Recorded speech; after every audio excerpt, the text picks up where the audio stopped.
My name is Aris Papadopoulos. I'm a Greek artist and performer, and my proposal for walking landscapes was to cover the distance between Aarhus airport, where I'm right now, and finally arrive at the city center. I called the work AARIVAL with a double A to match the spelling of Aarhus, but also with one less R for it to be less of a rival. So the idea behind this walk is for me, as a foreigner and a stranger, to slow down and to have a slow approach towards the city, to have the luxury of time to experience the landscapes and everything that is leading towards the city.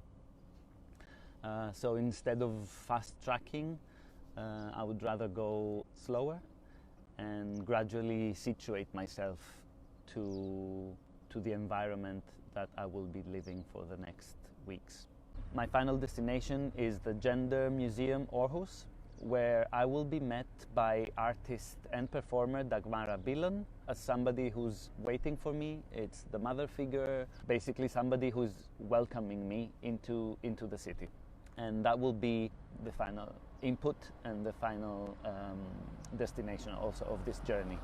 Today, on the 20th of September, on the last days of summer, right before autumn starts, that this person, this foreigner, is gradually approaching Aarhus city.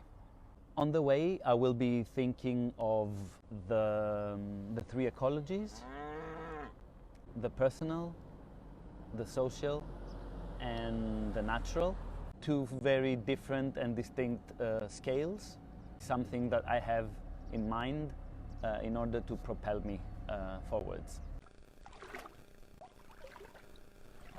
I have found myself in this stream of water, and I have found myself embedded below ground level, and I'm thinking about this reciprocal relationship between being contained, and container.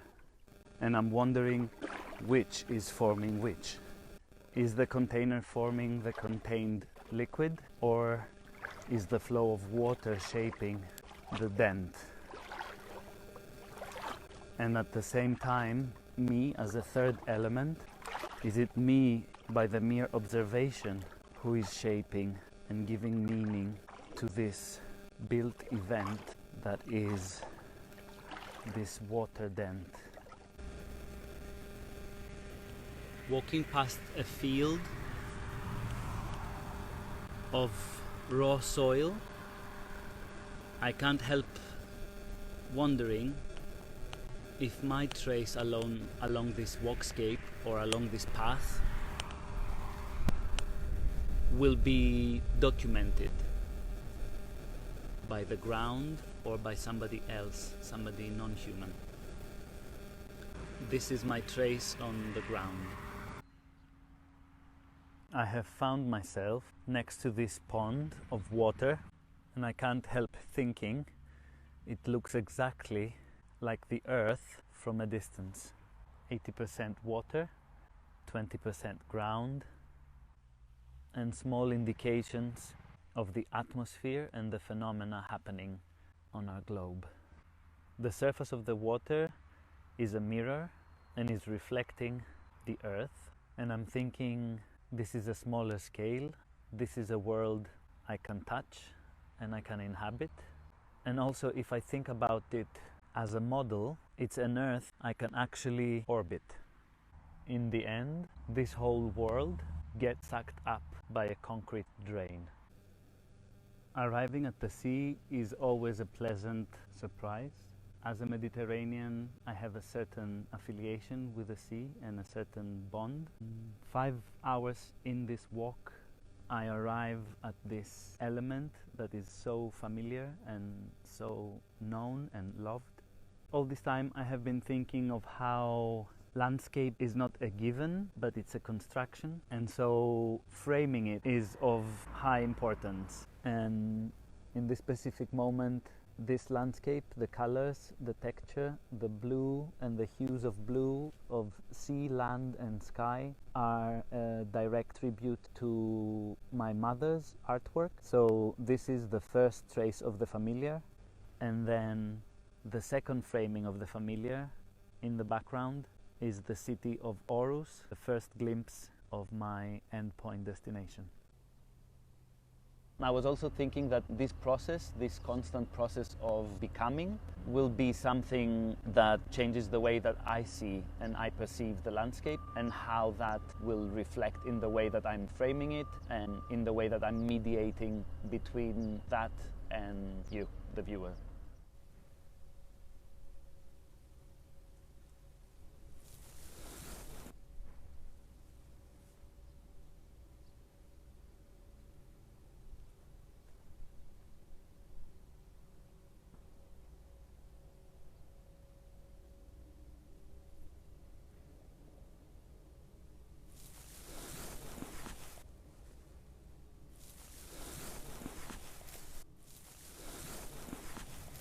The stranger, the monster, the other, is always coming from the sea.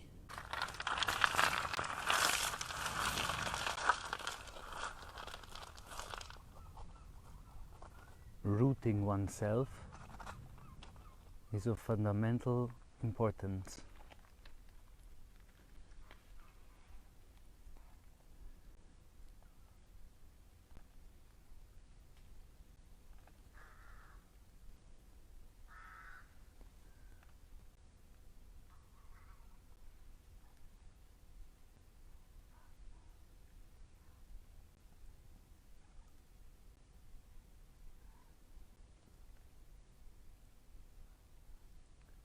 Calmness reflected on still water.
Urban environment thickens around me as I follow roads, lines, cables and their perspectives.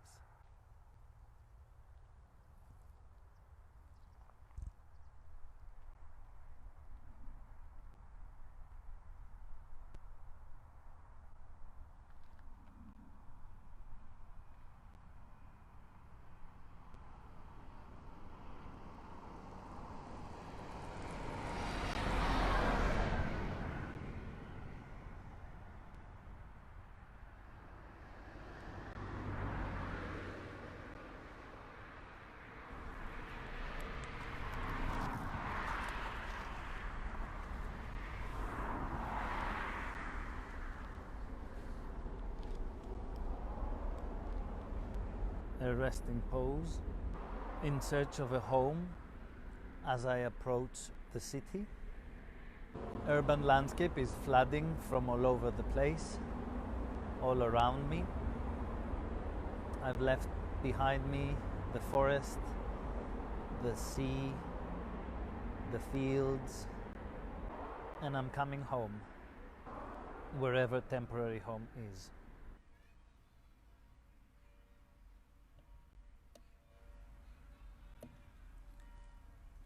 This landscape, this urban landscape, is temporarily closed.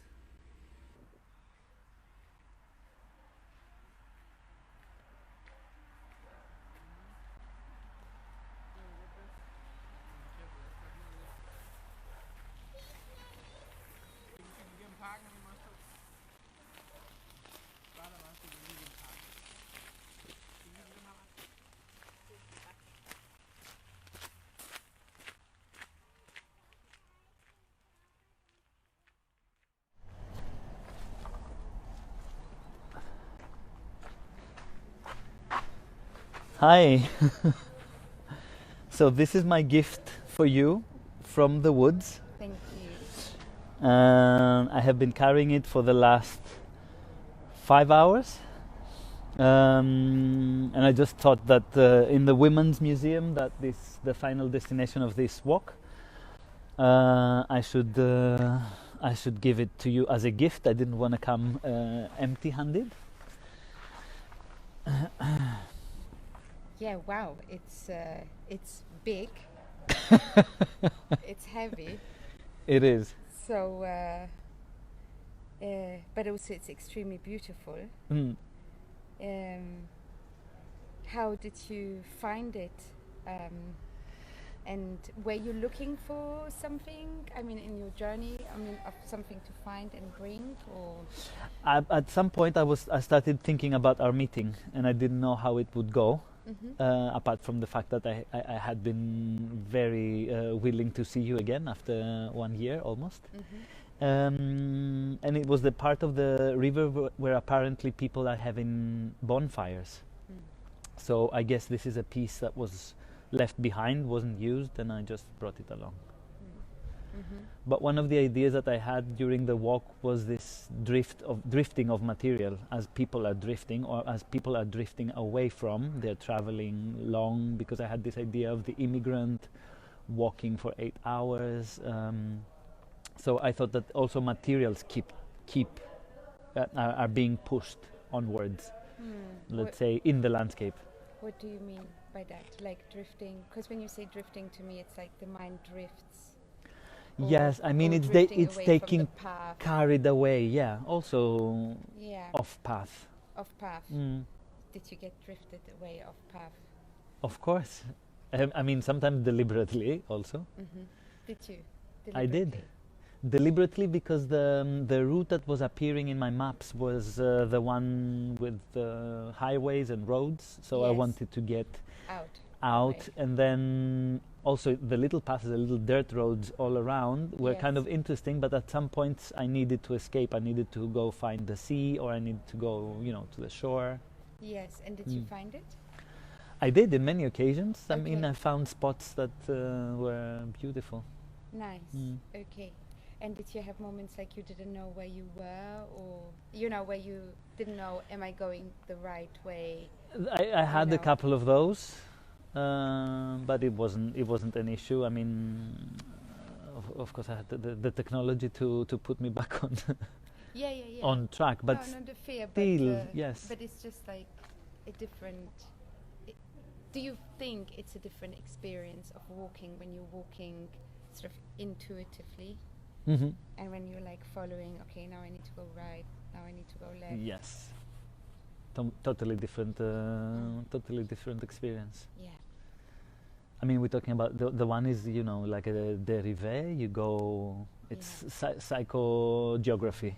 You go with a mere will to go and no purpose. Yes. The other one has a specific route. You're following a path. You're doing something specific. Yes, to get somewhere at a certain location. Yeah, and also at a certain time. I mean, I had to pace myself.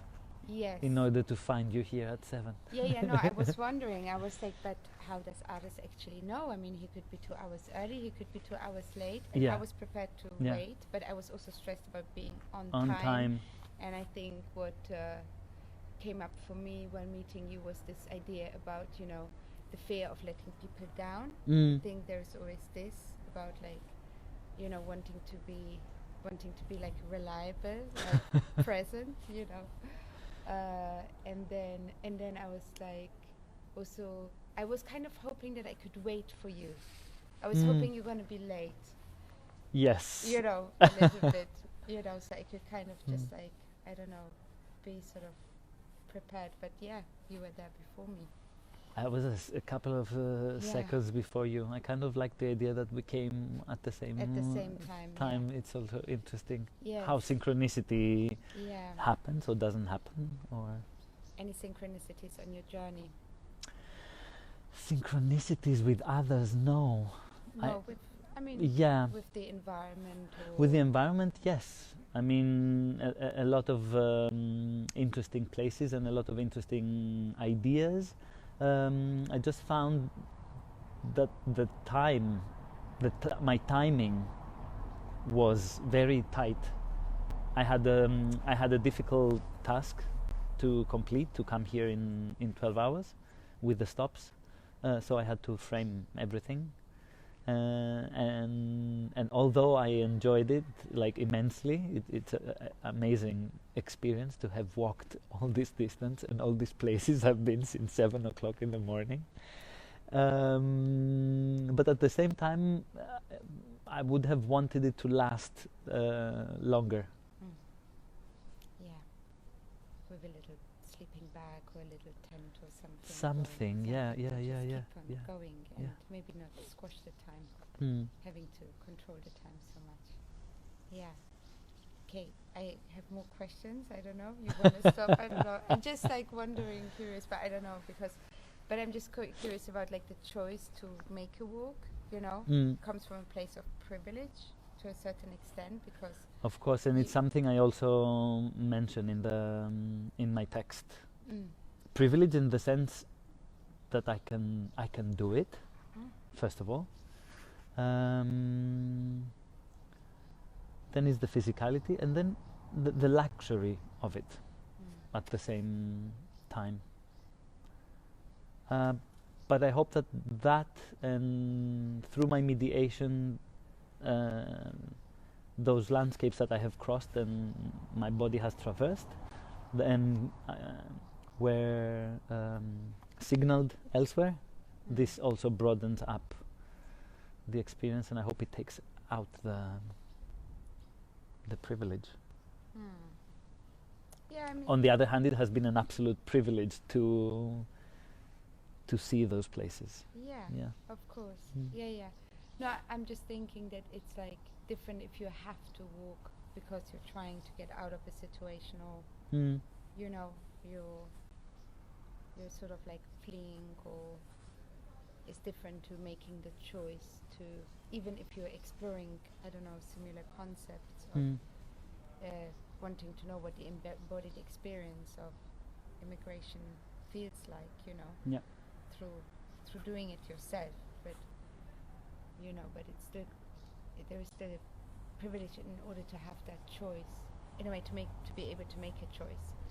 But I wonder, like, what came up for you with that, like, in terms of, I don't know, thinking also you were talking about self and otherness and, you know, arriving into a familiar place from a not familiar place. Like, it was very strange when it started happening, because in the beginning it was very exciting, new landscapes, new territories, I didn't recognize a thing, so it was all about discovery.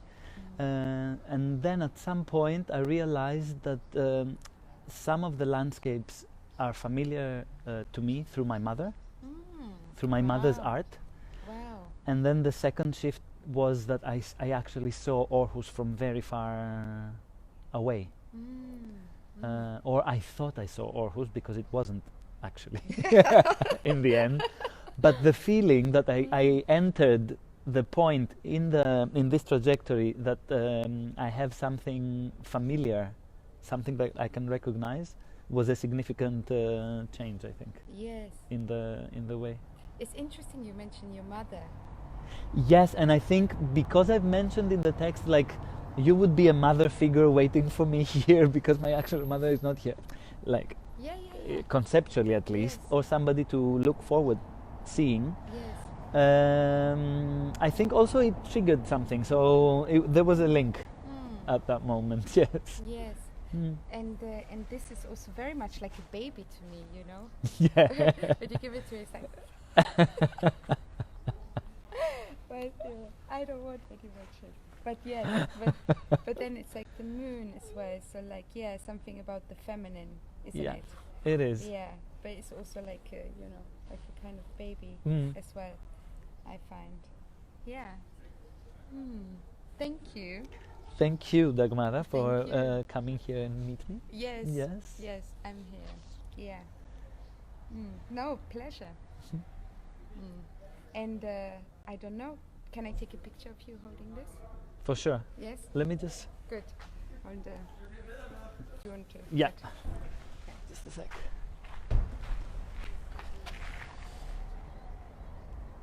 That was the Arrival with artist Dagmara Bilan. I'm Aris Papadopoulos.